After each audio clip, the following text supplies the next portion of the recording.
사랑하는 성도님들, 믿음의 가족 여러분들 안녕하십니까? 오늘 이 시간 여러분께 정말 귀한 말씀을 나누고자 합니다. 혹시 요즘 마음이 너무 무겁고 힘드신가요? 아침에 눈을 뜨는 것조차 버거우신가요? 살아가는 것이 너무나 고단하고 막막하신가요?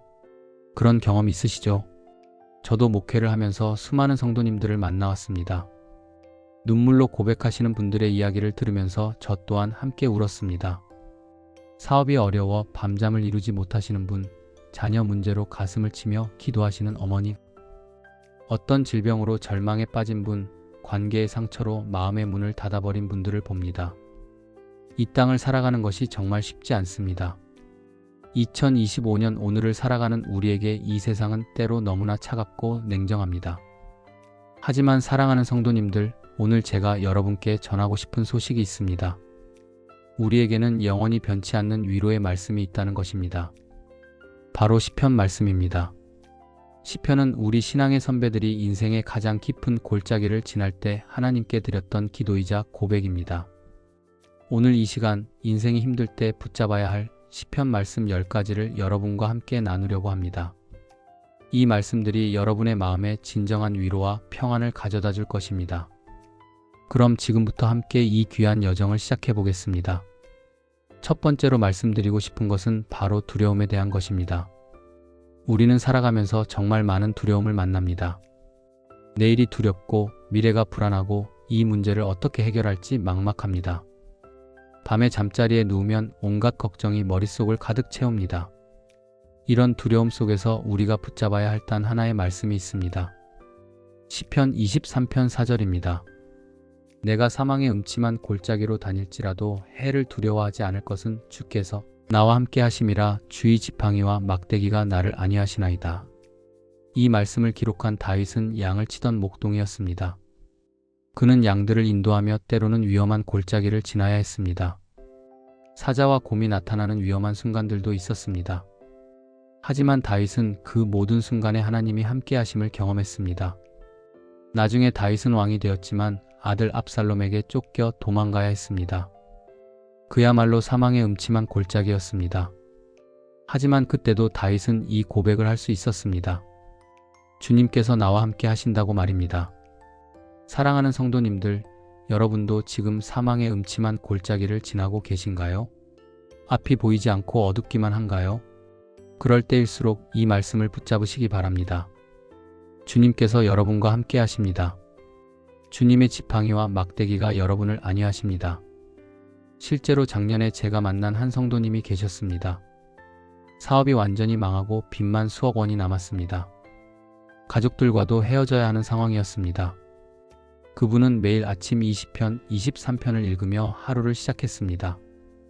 그리고 1년이 지난 지금 기적같이 모든 빚을 갚고 새로운 사업을 시작하셨습니다. 그분이 저에게 하신 말씀이 아직도 기억납니다. 목사님, 그 골짜기를 지날 때 정말 주님이 함께 하셨어요. 혼자였다면 절대 이겨낼 수 없었을 것입니다. 여러분도 이 말씀을 붙잡으십시오. 두려움이 엄습할 때마다 이 말씀을 선포하십시오. 주님께서 여러분과 함께 하십니다. 두 번째로 말씀드리고 싶은 것은 절망 속에서의 희망입니다. 인생을 살다 보면 정말 아무 희망도 보이지 않는 순간들이 있습니다. 모든 길이 막힌 것 같고 아무리 발버둥 쳐도 상황이 나아지지 않습니다. 이럴 때 우리가 붙잡아야 할 단 하나의 말씀이 있습니다. 시편 42편 5절과 11절입니다. 내 영혼아, 내가 어찌하여 낙심하며 어찌하여 내 속에서 불안해하는가? 너는 하나님께 소망을 두라. 그가 나타나 도우심으로 말미암아 내 하나님을 여전히 찬송하리로다. 이 시편을 기록한 사람은 고라 자손들입니다. 그들은 예루살렘 성전에서 멀리 떨어진 곳에 있었습니다. 하나님의 임재를 느낄 수 없는 영적인 황무지에 있었습니다. 그들의 마음은 절망과 낙심으로 가득했습니다. 하지만 그들은 스스로에게 질문합니다. 내 영혼아, 내가 어찌하여 낙심하는가? 그리고 스스로에게 명령합니다. 너는 하나님께 소망을 두라고 말입니다. 이것이 바로 믿음입니다. 감정과 상황이 아니라 하나님께 소망을 두는 것입니다. 사랑하는 성도님들, 지금 여러분의 영혼이 낙심하고 있습니까? 마음속에서 불안이 밀려오고 있습니까? 그럴 때일수록 이 말씀으로 여러분의 영혼에게 말하십시오. 하나님께 소망을 두라고 말입니다. 제가 아는 한 자매님이 계십니다. 3년 동안 불임으로 고통받으셨습니다. 병원에서는 자연 임신이 거의 불가능하다고 했습니다. 그 자매님은 매일 밤 20편, 42편을 읽으며 기도했습니다. 낙심하는 자신의 영혼에게 하나님께 소망을 두라고 명령했습니다. 그리고 작년에 건강한 아들을 출산하셨습니다. 지금도 그 아기를 볼 때마다 시편 42편의 고백이 생각난다고 하십니다. 여러분, 절망은 우리의 현실이 아닙니다. 절망은 단지 우리가 지나가는 터널일 뿐입니다. 그 터널 끝에는 반드시 빛이 있습니다. 하나님께 소망을 두십시오. 그분이 반드시 여러분을 도우실 것입니다. 세 번째로 말씀드리고 싶은 것은 죄책감과 수치심입니다. 우리는 살아가면서 많은 실수를 합니다. 때로는 큰 죄를 짓기도 합니다. 그리고 그 죄책감과 수치심이 우리를 짓누릅니다. 밤마다 과거의 잘못이 떠올라 괴로워합니다. 하나님 앞에 나아갈 자격조차 없다고 느낍니다. 이런 마음을 가진 분들이 붙잡아야 할 단 하나의 말씀이 있습니다. 시편 32편 1절과 2절입니다. 허물의 사함을 받고 자신의 죄가 가려진 자는 복이 있도다. 마음에 간사함이 없고 여호와께 정죄를 당하지 아니하는 자는 복이 있도다. 이 시편은 다윗이 밧세바와 간음한 후 기록한 것으로 알려져 있습니다. 다윗은 이스라엘의 위대한 왕이었지만 끔찍한 죄를 지었습니다. 간음했을 뿐 아니라 그 여인의 남편 우리아를 전쟁터에서 죽게 했습니다. 그 죄책감이 얼마나 컸겠습니까? 시편 32편 3절과 4절에서 다윗은 고백합니다. 내가 입을 열지 아니할 때에 종일 신음함으로 내 뼈가 쇠하였도다. 주의 손이 주야로 나를 누르시오니 내 진액이 빠져서 여름 가뭄에 마름같이 되었나이다. 죄책감이 그를 완전히 짓누르고 있었습니다. 하지만 다윗이 자신의 죄를 하나님께 고백하고 회개했을 때 하나님은 그를 용서하셨습니다. 그래서 다윗은 이렇게 고백할 수 있었습니다. 허물의 사함을 받은 자는 복이 있다고 말입니다. 사랑하는 성도님들, 여러분도 과거의 죄로 고통받고 계십니까? 용서받을 수 없을 것 같은 잘못을 저지르셨나요? 하나님께서는 여러분을 용서하기 원하십니다. 다윗처럼 정직하게 하나님 앞에 나아가 회개하십시오. 그러면 하나님께서는 여러분의 허물을 사하시고 죄를 가리우실 것입니다. 얼마 전에 한 형제님이 제게 찾아오셨습니다. 20년 전에 사업 과정에서 사기를 쳐서 여러 사람에게 피해를 입혔다고 합니다. 그 죄책감을 안고 20년을 살았는데 더 이상 견딜 수가 없다고 하셨습니다. 저는 그분과 함께 기도하며 20편 32편을 나누었습니다. 그분은 진심으로 회개하시고 피해를 입은 분들을 찾아가 사과하고 보상했습니다. 지금은 얼굴에 평안이 가득합니다. 20년 동안 짊어졌던 무거운 짐을 내려놓은 것입니다. 여러분, 죄책감은 사탄이 우리를 묶는 가장 강력한 사슬입니다. 하지만 하나님의 용서는 그 어떤 죄보다도 강력합니다. 회개하고 용서를 받으십시오. 그리고 자유함을 누리십시오. 네 번째로 말씀드리고 싶은 것은 원수와 대적에 관한 것입니다. 우리는 살아가면서 우리를 힘들게 하는 사람들을 만납니다. 직장에서 괴롭히는 상사, 험담하는 동료, 배신한 친구, 때로는 가족 중에도 우리에게 상처를 주는 사람이 있습니다. 이런 상황에서 우리 마음에는 분노와 원망이 생깁니다. 복수하고 싶은 마음도 듭니다. 이럴 때 우리가 붙잡아야 할 단 하나의 말씀이 있습니다. 시편 37편 7절과 8절입니다. 여호와 앞에 잠잠하고 참고 기다리라. 자기 길이 형통하며 악한 꾀를 이루는 자 때문에 불평하지 말지어다. 분을 그치고 노를 버리며 불평하지 말라. 오히려 악을 만들 뿐이라. 이 시편도 다윗이 기록한 것입니다. 다윗은 일생 동안 수많은 원수들과 대적들을 만났습니다. 사울 왕은 이유 없이 다윗을 죽이려고 10년 넘게 쫓아다녔습니다. 아들 압살롬은 반역을 일으켜 아버지를 죽이려 했습니다. 다윗 주변에는 항상 그를 시기하고 모함하는 사람들이 있었습니다. 하지만 다윗은 복수하지 않았습니다. 여호와 앞에 잠잠하고 참고 기다렸습니다. 실제로 다윗은 2번이나 사울을 죽일 기회가 있었지만 그렇게 하지 않았습니다. 왜냐하면 심판은 하나님의 것이기 때문입니다. 사랑하는 성도님들, 지금 여러분을 힘들게 하는 사람이 있습니까? 그 사람 때문에 밤잠을 이루지 못하십니까? 복수하고 싶은 마음이 드십니까? 그럴 때일수록 이 말씀을 붙잡으십시오. 여호와 앞에 잠잠하고 참고 기다리라는 말씀입니다. 분을 그치고 노를 버리라는 말씀입니다. 복수는 하나님께 맡기고 우리는 용서하고 사랑해야 합니다. 제가 섬기는 교회에 한 집사님이 계셨습니다. 사업 파트너가 모든 돈을 가지고 도망갔습니다. 10억 원이 넘는 돈이었습니다. 그 집사님은 너무나 분하고 억울했습니다. 법으로 대응하려고 했지만 증거가 부족했습니다. 그때 저는 20편 37편을 나누어 드렸습니다. 처음에는 받아들이기 어려워하셨습니다. 하지만 매일 이 말씀을 묵상하며 기도하셨습니다. 그리고 놀라운 일이 일어났습니다. 1년 후 그 사업 파트너가 다른 사기 사건으로 감옥에 갔습니다. 그리고 그 과정에서 모든 재산이 환수되어 집사님께 돌아왔습니다. 집사님이 아무것도 하지 않았는데 하나님께서 직접 갚아주신 것입니다. 여러분, 복수는 하나님께 속한 것입니다. 우리가 할 일은 용서하고 기도하는 것입니다. 잠잠히 기다리면 하나님께서 반드시 공의로 갚아주실 것입니다.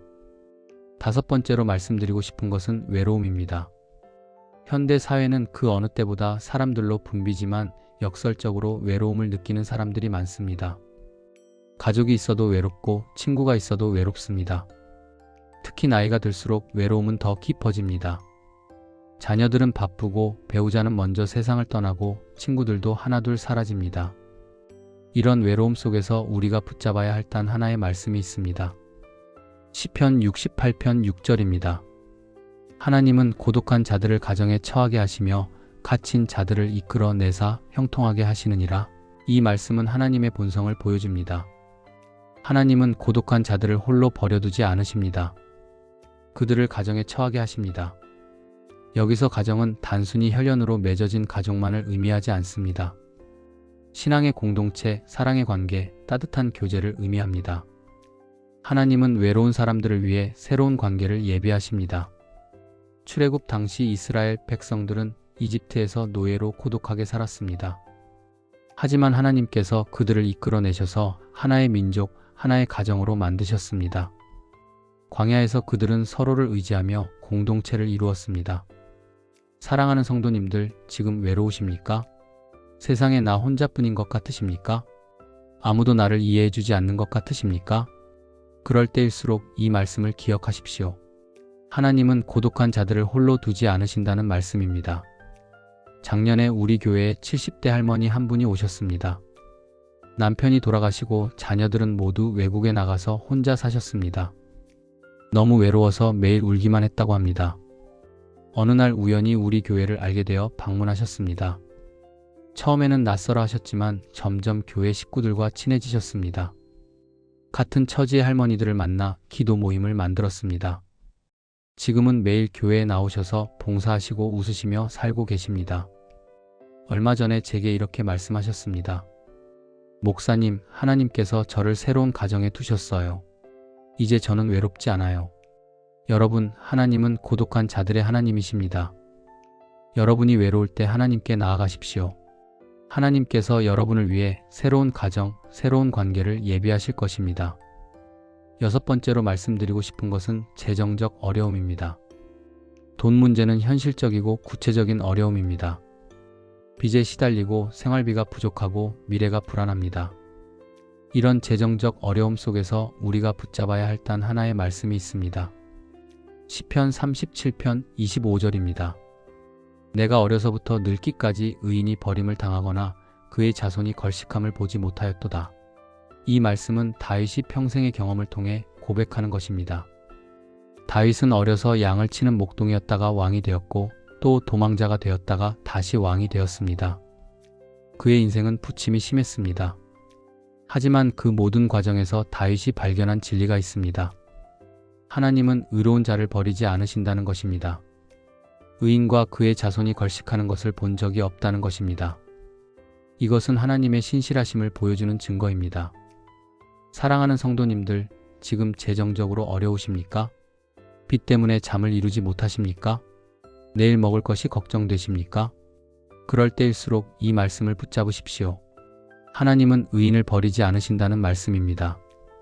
물론 여기서 의인이란 완벽한 사람을 의미하지 않습니다. 하나님을 신뢰하고 그분의 길을 걸으려고 애쓰는 사람을 의미합니다.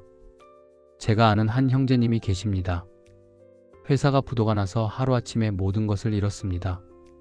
집도 빼앗기고 거리로 나앉았습니다. 가족들과 함께 친구 집 거실에서 몇 달을 지냈습니다.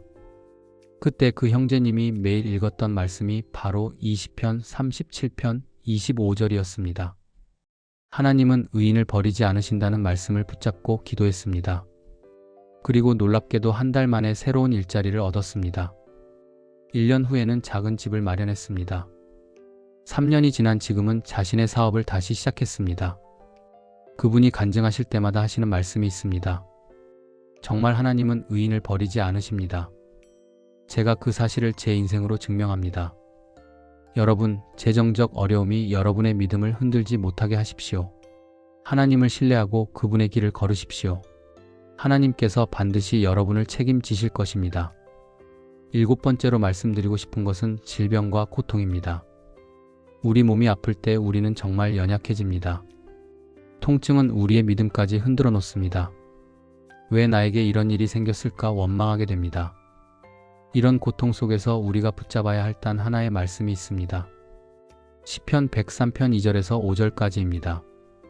여호와여, 내 기도를 들으시며 나의 부르짖음이 주께 상달하게 하소서. 나의 괴로운 날에 주의 얼굴을 내게서 숨기지 마소서. 주의 귀를 내게 기울이사 내가 부르는 날에 속히 응답하소서. 이 시편은 이스라엘이 바벨론 포로로 끌려가 고통받을 때 기록된 것으로 알려져 있습니다. 그들은 육체적으로나 영적으로 극심한 고통을 겪고 있었습니다. 고향을 잃고 자유를 잃고 건강을 잃었습니다. 하지만 그 절망적인 상황에서도 그들은 하나님께 부르짖었습니다. 이것이 바로 믿음입니다. 고통 속에서도 하나님을 찾는 것입니다. 시편 103편 3절은 이렇게 계속됩니다. 내 날들이 연기같이 소멸하며 내 뼈들이 숯같이 탔나이다. 이것은 극심한 고통의 표현입니다. 하지만 그들은 그 고통 속에서도 포기하지 않고 하나님께 부르짖었습니다. 그리고 하나님은 그들의 기도를 들으셨습니다. 사랑하는 성도님들, 지금 질병으로 고통받고 계십니까? 몸의 통증이 너무 심해서 기도할 힘조차 없으십니까? 왜 하나님이 나를 치유해 주지 않으시나 원망스러우십니까? 그럴 때일수록 이 말씀을 붙잡으십시오. 하나님께 부르짖으십시오. 주의 얼굴을 숨기지 말아달라고 간구하십시오. 하나님은 고통받는 자들의 기도를 들으시는 분입니다. 몇 년 전에 우리 교회 권사님 한 분이 암 진단을 받으셨습니다. 말기암이었습니다. 의사는 3개월밖에 살지 못한다고 했습니다. 그 권사님은 절망에 빠졌습니다. 하지만 교회 식구들이 모여서 함께 기도했습니다. 매일 20편 103편을 읽으며 하나님께 부르짖었습니다. 그 권사님도 통증 속에서 이 말씀을 붙잡았습니다. 그리고 놀라운 일이 일어났습니다. 항암 치료가 기적적으로 효과를 보였습니다. 의사들도 놀랄 정도였습니다. 3개월이라던 시한은 지나갔고 1년이 지났고 2년이 지났습니다. 지금은 5년째 건강하게 살고 계십니다. 완전히 치유되신 것입니다. 그분은 지금도 20편 103편이 자신의 생명을 살린 말씀이라고 고백하십니다. 물론 모든 사람이 육체적으로 치유받는 것은 아닙니다. 때로 하나님은 우리를 천국으로 부르시기도 합니다. 하지만 중요한 것은 고통 속에서도 하나님께 부르짖는 것입니다. 그 부르짖음을 하나님은 반드시 들으십니다. 육체의 치유든 영혼의 평안이든 영원한 안식이든 하나님은 최선의 응답을 주십니다. 여러분, 고통 속에서 침묵하지 마십시오. 하나님께 부르짖으십시오. 주님은 여러분의 기도를 들으십니다. 8번째로 말씀드리고 싶은 것은 불안과 염려입니다. 우리는 살아가면서 수많은 것들을 염려합니다. 자녀 걱정, 건강 걱정, 미래 걱정, 관계 걱정, 끝이 없습니다. 이런 염려와 불안이 우리의 마음을 가득 채웁니다. 이럴 때 우리가 붙잡아야 할 단 하나의 말씀이 있습니다. 시편 55편 22절입니다. 내 짐을 여호와께 맡기라. 그가 너를 붙드시고 의인의 요동함을 영원히 허락하지 아니하시리로다. 이 시편은 다윗이 아들 압살롬의 반역과 친구 아이도벨의 배신으로 도망갈 때 기록한 것으로 알려져 있습니다. 다윗은 왕이었지만 자신의 아들에게 쫓기는 비참한 처지가 되었습니다. 가장 믿었던 친구마저 배신했습니다. 그의 마음은 온갖 염려와 불안으로 가득했을 것입니다. 하지만 그 순간 다윗은 깨달았습니다. 자신의 힘으로는 이 짐을 질 수 없다는 것을 말입니다. 그래서 그는 결단했습니다. 이 짐을 여호와께 맡기기로 말입니다. 사랑하는 성도님들, 지금 여러분의 어깨에 짊어진 짐이 무엇입니까? 그 짐이 너무 무거워서 허리가 휘어질 것 같습니까? 혼자서는 도저히 질 수 없는 짐입니까? 그렇다면 이 말씀을 붙잡으십시오. 내 짐을 여호와께 맡기라는 말씀입니다. 맡긴다는 것은 완전히 내려놓는 것을 의미합니다. 더 이상 내가 그것을 붙잡고 있지 않는 것입니다. 하나님께서 그것을 책임지시도록 맡기는 것입니다. 제가 상담했던 한 집사님이 생각납니다. 30대 중반의 젊은 분이셨는데 직장과 가정, 교회 봉사까지 너무 많은 것을 짊어지고 계셨습니다. 스트레스로 불면증과 우울증까지 왔습니다. 저는 그분에게 20편, 55편을 나누어 드렸습니다. 처음에 그분은 이해하지 못했습니다. 맡긴다는 것이 무엇인지, 어떻게 맡기는지 몰랐습니다. 그래서 저는 실천 방법을 알려드렸습니다. 매일 저녁 기도할 때 하루 동안의 모든 염려를 종이에 적어보라고 했습니다. 그리고 그 종이를 하나님께 드리는 마음으로 기도 제목으로 바치라고 했습니다. 그분은 그렇게 하기 시작했습니다. 처음에는 쉽지 않았습니다. 기도하고 나서도 다시 염려가 올라왔습니다. 하지만 계속해서 연습했습니다. 염려가 올라올 때마다 이미 하나님께 맡겼다는 것을 기억했습니다. 3개월 후 그분의 얼굴이 완전히 달라졌습니다. 평안이 얼굴에 가득했습니다. 불면증도 우울증도 사라졌습니다. 그분이 저에게 하신 말씀이 기억납니다. 목사님, 제가 깨달은 게 있어요. 하나님께 맡긴다는 것은 내가 포기하는 게 아니라 더 큰 분께 위임하는 거더라고요. 그러니까 마음이 편해지더라고요. 여러분, 염려는 우리의 신앙을 잠식하는 독입니다. 하지만 그 염려를 하나님께 맡길 때 우리는 자유로워집니다. 오늘 여러분의 모든 짐을 하나님께 맡기십시오. 하나님께서 여러분을 붙드실 것입니다. 9번째로 말씀드리고 싶은 것은 인생의 무의미함과 허무함입니다. 우리는 때때로 이런 질문을 합니다. 내가 왜 사는가? 이 모든 것이 무슨 의미가 있는가? 결국 다 허무한 것 아닌가? 특히 나이가 들수록 이런 생각이 더 깊어. 이런 허무함 속에서 우리가 붙잡아야 할 단 하나의 말씀이 있습니다. 시편 90편 12절입니다. 우리에게 우리날 계수함을 가르치사 지혜로운 마음을 얻게 하소서. 이 시편은 모세가 기록한 것으로 알려져 있습니다. 모세는 120세까지 살았습니다. 그는 인생의 덧없음을 누구보다 잘 알았습니다. 시편 90편 전반부에서 모세는 인간 존재의 연약함을 고백합니다. 주의 목전에는 천년이 지나간 어제 같으며 밤의 한 경점 같을 뿐이라고 말합니다. 인간의 평생은 70년이요 강건하면 80년이지만 그 연수의 자랑은 수고와 슬픔뿐이라고 고백합니다. 이것은 우울한 고백입니다. 하지만 모세는 여기서 멈추지 않습니다. 그는 해결책을 제시합니다. 우리 나를 계수하는 것입니다. 나를 계수한다는 것은 우리의 시간이 유한하다는 것을 인정하고 그 시간을 의미 있게 사용하는 것을 의미합니다. 사랑하는 성도님들, 인생이 허무하게 느껴지십니까? 아무리 노력해도 결국 다 사라질 것 같아 무기력하십니까? 그럴 때일수록 이 말씀을 붙잡으십시오. 우리 나를 계수하여 지혜로운 마음을 얻으라는 말씀입니다. 지혜로운 마음이란 무엇입니까? 그것은 영원한 가치를 추구하는 마음입니다. 썩어질 것이 아니라 영원히 남을 것에 투자하는 마음입니다. 제가 아는 한 권사님이 계십니다. 60대 중반에 남편이 갑자기 세상을 떠났습니다. 그분은 깊은 우울증에 빠졌습니다. 인생이 너무나 허무하게 느껴졌습니다. 30년을 함께 산 남편이 하루아침에 사라졌습니다. 그동안 모아놓은 재산도 지위도 모든 것이 아무 의미 없게 느껴졌습니다. 그때 그분이 붙잡은 말씀이 바로 20편 90편 12절이었습니다. 남은 날을 어떻게 의미 있게 살 것인가 고민하기 시작했습니다. 그리고 결단했습니다. 남은 인생을 다른 사람들을 돕는 데 사용하기로 말입니다. 그분은 교회 내 어려운 이웃들을 돕는 봉사에 헌신하기 시작했습니다. 홀로 사시는 어르신들을 찾아가 말벗이 되어드렸습니다. 어려운 가정의 아이들을 돕는 장학 사업을 시작했습니다. 지금 그분의 얼굴에는 생기가 넘칩니다. 얼마 전에 제게 이렇게 말씀하셨습니다. 목사님, 이제야 제 인생이 의미 있다는 것을 알겠어요. 남은 날을 계수하며 사니까 하루하루가 너무 소중해요. 여러분, 인생은 짧습니다. 하지만 그 짧은 인생을 의미 있게 살 수 있습니다. 여러분의 날을 계수하십시오. 그리고 지혜로운 마음으로 영원한 가치를 위해 사십시오. 10번째로 마지막으로 말씀드리고 싶은 것은 하나님의 임재에 대한 갈망입니다. 우리는 때때로 하나님이 너무 멀리 계신 것처럼 느낍니다. 기도해도 응답이 없는 것 같고 성경을 읽어도 감동이 없습니다. 영적으로 메마르고 공허합니다. 이런 영적 갈증 속에서 우리가 붙잡아야 할 단 하나의 말씀이 있습니다. 시편 63편 1절과 2절입니다. 하나님이여 주는 나의 하나님이시라. 내가 간절히 주를 찾되 물이 없어 마르고 황폐한 땅에서 내 영혼이 주를 갈망하며 내 육체가 주를 앙모하나이다.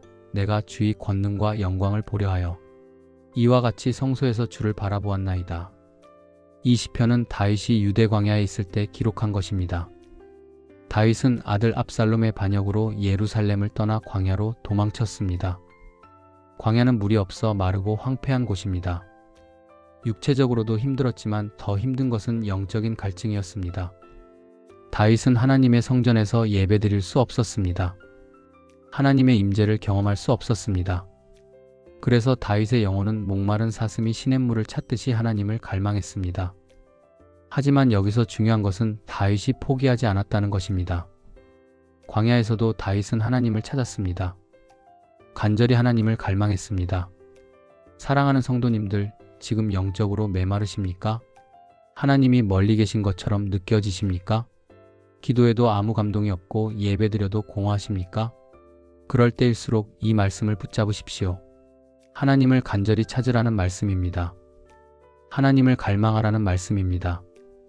영적 갈증을 느낀다는 것은 사실 좋은 신호입니다. 왜냐하면 그것은 여러분이 아직 하나님을 사모하고 있다는 증거이기 때문입니다. 완전히 영적으로 죽은 사람은 갈증조차 느끼지 못합니다. 갈증을 느낀다는 것은 살아있다는 증거입니다. 제가 아는 한 청년이 있습니다. 신앙생활을 20년 넘게 했지만 어느 순간부터 모든 것이 형식적으로 느껴졌습니다. 교회는 다니지만 하나님의 임재를 경험하지 못했습니다. 말씀도 기도도 예배도 다 의무처럼 느껴졌습니다.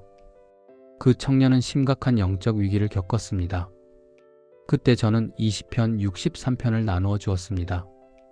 그리고 40일 새벽 기도를 권했습니다. 단순히 의무적으로 기도하는 것이 아니라 하나님을 간절히 갈망하며 기도하라고 했습니다. 처음 2주일은 정말 힘들었다고 합니다. 아무 감동도 없고 하나님의 응답도 없는 것 같았습니다. 하지만 포기하지 않고 계속 나왔습니다. 3주째가 되었을 때 변화가 시작되었습니다. 말씀을 읽을 때 감동이 왔습니다. 기도할 때 눈물이 났습니다. 4주째에는 하나님의 임재를 분명히 경험했습니다. 40일을 마쳤을 때 그 청년은 완전히 변화되어 있었습니다. 얼굴에 생기가 넘쳤고 눈빛이 살아 있었습니다. 지금도 그 청년은 매일 새벽 기도로 하루를 시작합니다. 하나님을 갈망하는 마음으로 말입니다. 여러분, 하나님은 자신을 찾는 자들에게 자신을 나타내십니다. 간절히 하나님을 갈망하십시오. 목마른 사슴이 시냇물을 찾듯이 하나님을 찾으십시오. 하나님께서 반드시 여러분에게 자신의 임재를 나타내실 것입니다. 사랑하는 성도님들, 믿음의 가족 여러분들, 오늘 우리는 인생이 힘들 때 붙잡아야 할 시편 말씀 10가지를 함께 나누었습니다.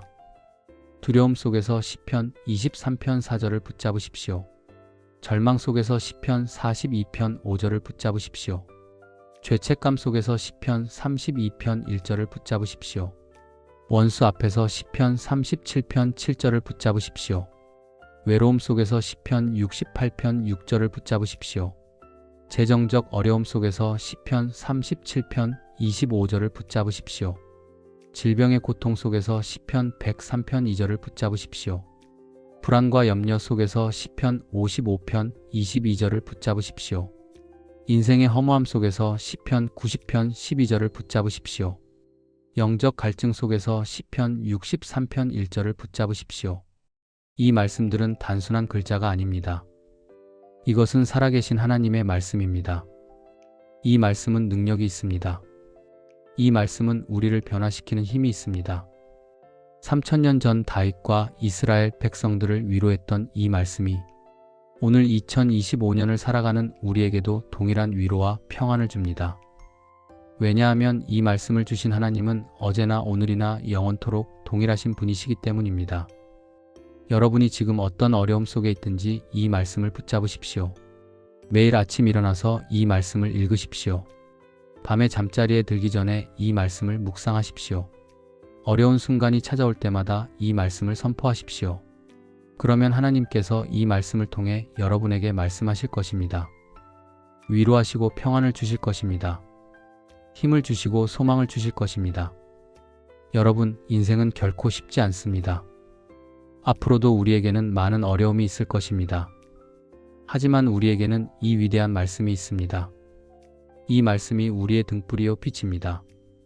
이 말씀이 우리의 방패요 피난처입니다. 이 말씀을 붙잡고 나아가십시오. 그러면 여러분은 반드시 승리할 것입니다.